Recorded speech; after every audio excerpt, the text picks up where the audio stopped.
Welcome to Voices of the Community, which explores critical issues facing Northern California communities. We introduce you to the voices of community thought leaders and change makers who are working on solutions that face our fellow individual community members, neighborhoods, cities, and our region. This is George Koster, your host. This episode is part of our series exploring COVID-19's impact on nonprofits and small businesses in the San Francisco Bay Area. Back in April of 2020, when we decided to create this ongoing series on COVID-19's impact, first on nonprofits and then on small businesses in the San Francisco Bay Area, we, like you, had no idea how long the pandemic would go on and what the health and economic impact would be in our community. With vaccinations increasing, COVID-19 cases and deaths decreasing, we're now moving into the summer of 2021 with the reopening of the economy and all of the uncertainty of our ever-changing indoor and outdoor, vaccinated and unvaccinated protocols, and the politics that will drive how we all come back together as a unified or fractured community. We will continue to shine a spotlight on the nonprofits and small businesses that make up the fabric of our community, along with the founders and staff who are struggling to deal with the impact of the COVID-19 pandemic on their operations, services, and sustainability until we can all get to the other side of the pandemic. Along the way, we will also share with you all the amazing solutions that our nonprofits, small businesses, foundations, and government leaders are working on to help us all get to the other side of the pandemic and come together to rebuild our communities with more economic, social, and environmental equality. We did some surveys that really helped to build our case making of the impact of what COVID did. We released that with the Otis report that they do annually on the creative economy. And one of the things that showed was that many people were considering leaving the industry. And we ended up getting quoted in the New York Times about how if we do not address this potential deficit in this pipeline of creation of new workers, we could be facing a cultural depression in California. And that's part of where I think things like the California Creative Workforce Act and this level of investment is so critical for us to really emerge and be that state of creativity. This is the Executive Director of Californians for the Arts, Julie Baker. Julie shares with us how the COVID-19 pandemic is impacting our creative economy and its workforce, as well as how Californians for the Arts is working with arts organizations and the state government to support the recovery of the creative economy. I'm joined remotely by the Executive Director of Californians for the Arts, Julie Baker. Thanks for being here, Julie. Thanks, George. It's a pleasure to be here. So I think it would be really helpful for the audience if you can provide an overview of what is Californians for the Arts and what are your programs. My pleasure. So Californians for the Arts is the statewide arts, culture, and creative industries advocacy organization. And so we work to increase awareness of the impact of this industry and this workforce on California's economic recovery, in this case, since COVID-19, as well as social impact, our impact on every community in California, and really not only engaging and educating policymakers in the public realm, but also to give tools and the resources for all folks in the arts and creative sector to become advocates for our industry and for our workforce. And then just to kind of follow up, could you kind of share some of the main topics that Californians for the Arts are working on? I know a big piece most recently has been the budget, because now California has massive amounts of windfall between taxes in its usual form as well as the feds. So Californians for the Arts has been really pushing to lobby the state legislature for more funds for arts. And then some of the other pieces I thought were really great was your policy work around California Artist Corps, the whole idea of Artist Corps, or what I like to call Back to the Future, which is our national theater effort from the Great Depression, the New Deal. Right. Well, let me also clarify, I'm the executive director of two organizations. So Californians for the Arts is sort of the public awareness side, the education, the building of the toolkits and the resources, media campaigns, all of those things. And then California Arts Advocates is our direct lobbying organization. And that is actually a C4 where we have a lobbyist and we work to influence legislation and budgets and so on. So on the Californians for the Arts side, what we do is really to, like I said, we built a media campaign campaign around this. We build toolkits and advocacy resources. And we do a lot of programs like regional conversations where we gather people across 9 different regions in California to really understand what are the field's priorities. Because our policy development, it should only be in response and recognition of what the field's needs are.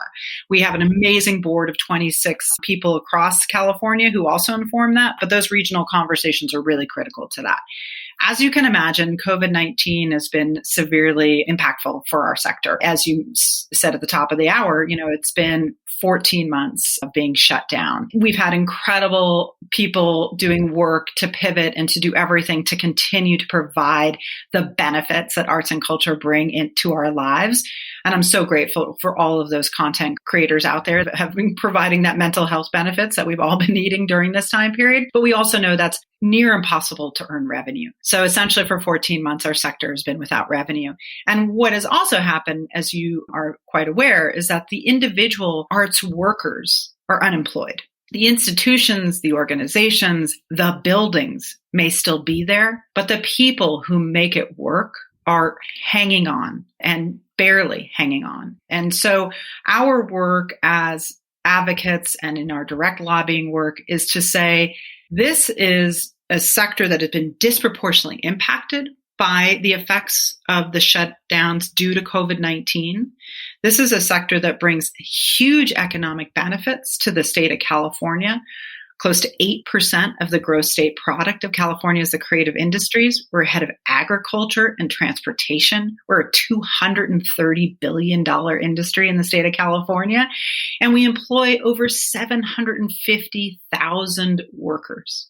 And so our job is to continually say, this is something that needs to be taken seriously, and every aspect of that ecosystem needs to be supported. And that ecosystem is everything from the individual artist and the arts teachers and the directors and the lighting people and all the aspects of what are the ancillary businesses that support it, the caterers and the porta potties and all the other aspects of the business on up to the Live Nations and the Sonys. So it's like this entire, spectrum of everything in between.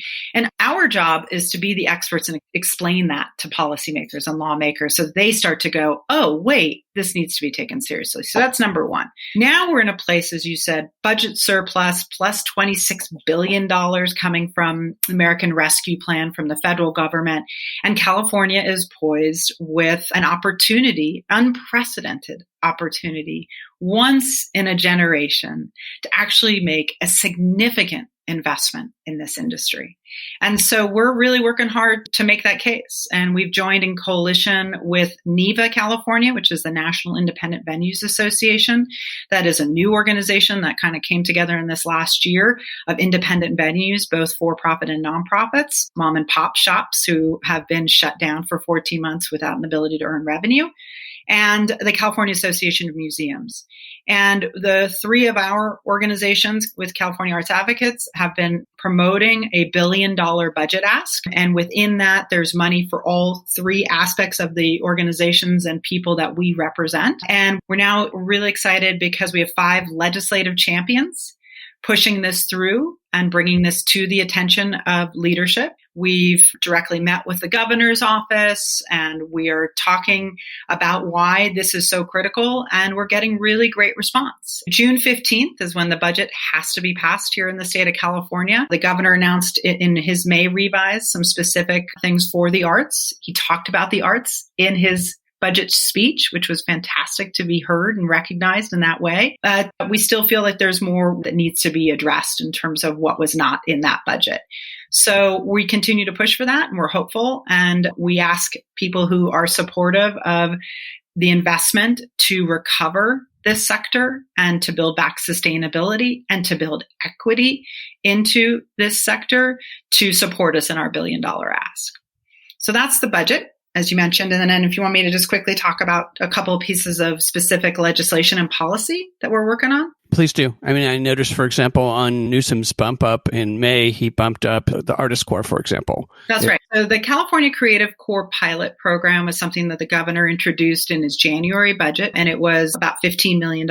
Now in his May revise, he has bumped that up to $60 million and expanded sort of the scope of the services that artists would be hired to do. So it would be arts and utilizing artists in a framework of communications and creating messages that are persuasive in a different way than, let's say, a government press release can do. And in terms of public health behavior, in terms of climate crisis, in terms of the things that bring people together and to understand what's going on. So it's a great program and that we're very much in support of.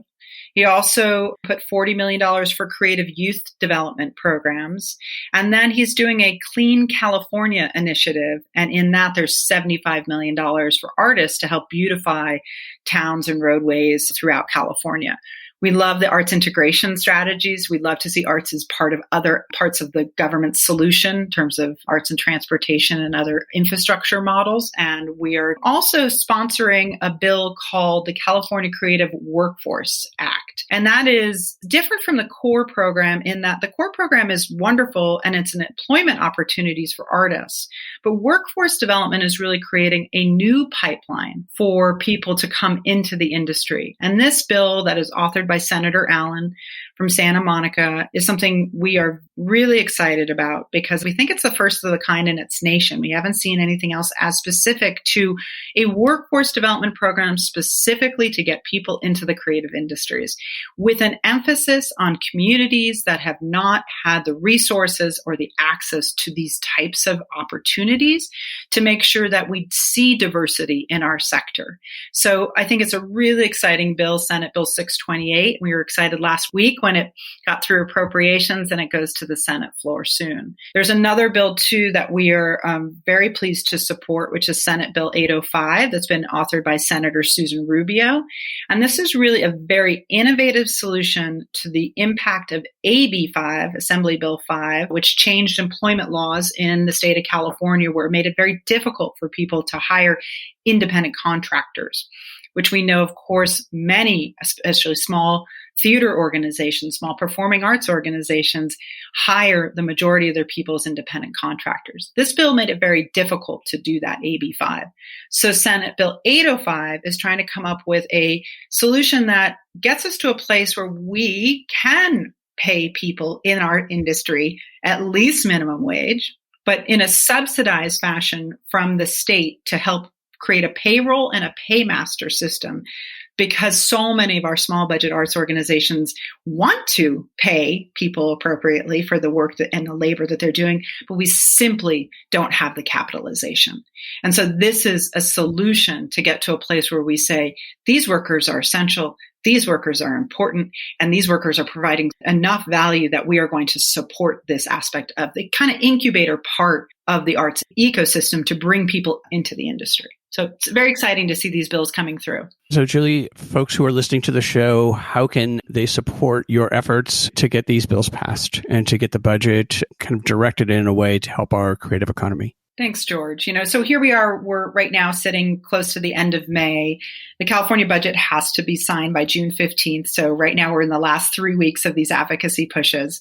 We ask you to sign up for our e-blasts or follow us on Twitter, Facebook, Instagram under our Californians for the Arts name, at CA for the Arts on Instagram and Twitter, and californiansforthearts.org as our website. And there you can see on the front page on the bottom right, you'll see a way to sign up for our email list. And then you'll start to get our emails, which will alert you to what are the actions that you can take. And that will be in the form of signing on to letters. For example, our $1 billion budget ask has over 500 arts organizations, businesses, mayors, Mayor Eric Garcetti from Los Angeles just supported the $1 billion ask. Mayor Libby Schaaf from Oakland and Mayors Todd Gloria from San Diego are in support of it. The California Travel Association, understanding the relationship of the recovery of tourism to arts and culture, has signed on to our $1 billion ask. So as an organization, you can sign on, and then as an individual, you can send a letter through our templated system to your own elected official saying, this is a priority for me to make sure that this industry recovers. And even if you're not someone who works in it. If you're someone who can't wait to get back to a live performance, whether it's in your independent venue, your small theater, your performing arts center, whatever it may be, you want to support this budget ask so that they can come back, they can recover, and they can build sustainability over the next 2 to 4 years. And then California for the Arts is a membership-based organization as well, right? We are. We are one of the small budget nonprofit arts organizations ourselves. We are hopefully growing. I was the first full-time staff person hired in this organization in the last 2 years. We've only recently become a staffed organization, and we are growing, and we are growing because of membership and foundation support and grants. And our commitment is to keep our programs free because we want everybody to have access to the tools to become effective advocates for arts and culture. And the way we can do that is if people become members. And you can become individual members of Californians for the Arts, and you can also become an organizational member of California Arts Advocates, which directly helps to pay for our lobbyist. And Julie, over the time that you've been there, but the length of the organization, what do you feel has been the biggest impact that California for the Arts has had on our arts, culture, and creative economy? I think it's a couple different things. I think one is that we're really focused on building coalition, and that is to really put the different silos together. And so that we are truly seen as an important and essential industry to California. And I feel like the needle is moving. And if I may, I'll give you a very specific example of that. We have been very focused because through our regional conversations, we learned, particularly last fall, really, that so many arts organizations were without any sense of what's coming in terms of guidelines, right? We were in this, especially before now, June 15th, the big change, we were in this place where every tier had specific guidelines, and the arts were not represented in any of those guidelines. We were not in the tiers. So we didn't see ourselves in the future. We didn't know where we were going to be. So we really started to advocate and lobby directly to the administration that we needed to be in the guidelines, and we needed to get those guidelines in order for us to plan to be able to reopen arts safely. And after many, many months of working directly with them and in collaboration with the administration, and I have to say they were very responsive and really want in earnest to get us back to business, we started to really be invited to these meetings and to be at the table. Well, then I got a call inviting me to a meeting that I had not yet been invited to, and I'm not going to get into too many details, but a certain segment, and there were representations from transportation, manufacturing, agriculture, tourism, hospitality industries, and they had all been meeting prior, and I introduced myself, and I even heard someone say on the Zoom call, "Why is she here?" Kind of like what? And so I texted my friend in the administration. I said, "Why am I here?" And they said, "Because we felt the arts should be represented." And that's when I thought, okay, we're being seen. And we're being seen as an industry. And when that happens within policymaking, within governments, that's when we can really affect change, because that's when people start to see us as equal to other industries, and they really start to give us the opportunities to lift our voices and to make those types of changes. So that was an exciting thing that I saw happen this year. And the other big piece I think that we contributed to was some data and research. We did some surveys that really helped to build our case making of the impact of what COVID did. We released that with the Otis report that they do annually on the creative economy. And one of the things that showed was that many people were considering leaving the industry. And we ended up getting quoted in the New York Times about how if we do not address this potential deficit in this pipeline of creation of new workers, we could be facing a cultural depression in California. And that's part of where I think things like the California Creative Workforce Act and this level of investment is so critical for us to really emerge and be that state of creativity. And over these last 14 months, what do you feel, Julie, are some of the positive things that could come out of the pandemic that would be supportive and beneficial to the arts, culture, creative economy, both the small organizations you work with, along with all of the workers themselves, and then I think overall our economy at large?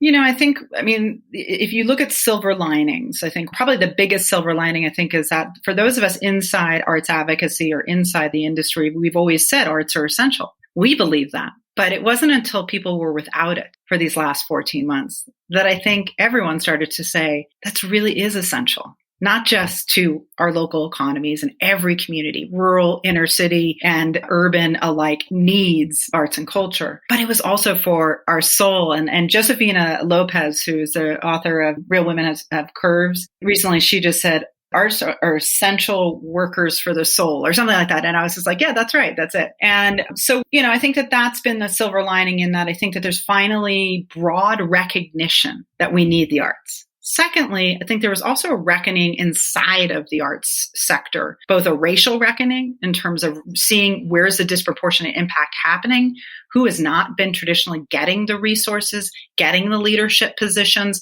And I think that that reckoning is about time and is happening. And we have to really make those systemic changes happen now. So I think, and there's that great opportunity that we had to pause in a sense and really take a look internally at ourselves. And then the final piece too is I think that there has become a recognition again internally that artists are seeing themselves as laborers and essential workers, and that it is okay to proclaim that. That doesn't take away of the integrity of your work and your creation, but that it is really helpful for those of us who are on the front end of trying to get policy to support this sector, for them to come with us in raising their voices as their own advocates.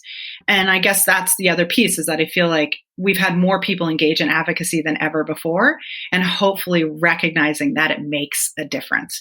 If we actually work together, raise our voices, talk about the problems, and then offer solutions, we will find those champions and we can affect significant change. That was really great. So thank you, Julie, for sharing the wonderful insights from your work at Californians for the Arts and your work with the arts and cultural sector. We'll make sure that listeners have your contact information, website, and social media, along with all the links for your advocacy, et cetera, so they can sign up, and all of the wonderful resources that California for the Arts has out there. So please stay safe and healthy as we work our way through what has become a very strange new normal. Thanks, George. That's it for this episode of Voices of the Community. You've been listening to the voice of the Executive Director of Californians for the Arts, Julie Baker. To find out more about Californians for the Arts and to get engaged in advocating for the arts and our creative economy, as well as support their other programs, go to californiansforthearts.org. For more insights into how our performing arts organizations have been impacted by the pandemic over this past year plus, please go to georgecoster.com and click on the COVID-19 and San Francisco Nonprofit Series button to listen to interviews with all of these wonderfully important organizations: the San Francisco Mime Troupe, Word for Word, Z-Space, City Arts and Lectures, San Francisco Performances, Access Dance Company, Presidio Dance Theater, the San Francisco Girls Chorus, Peninsula Ballet Theater, Joe Goody Performance Group, Music at Cole Mansion, the Dancers Group, the Community Music Center, Intermusic SF, Left Coast Theater, Opera Parallel, and Theater Bay Area. Please tune in to next week's show on June 17th at 8:30 a.m. on KSFP 102.5 FM, where our theme is children and families, and we hear from two legacy social service organizations, Compass Family Services and Raphael House, about their work with our families to deal with the pandemic's ongoing impact on their housing, jobs, and health. We hope that you enjoyed the insights, points of view, and personal stories from the voices of changemakers and their nonprofits and small businesses featured in this series. To find out more and get engaged with the nonprofits, small businesses, and staff members featured in the series, please go to my website, georgecoster.com, and click on Voices of the Community to find links to the extended versions of these interviews and to listen to the entire series. After listening to these stories, we hope that you will consider making a donation and volunteering to provide a hand up to your fellow community members.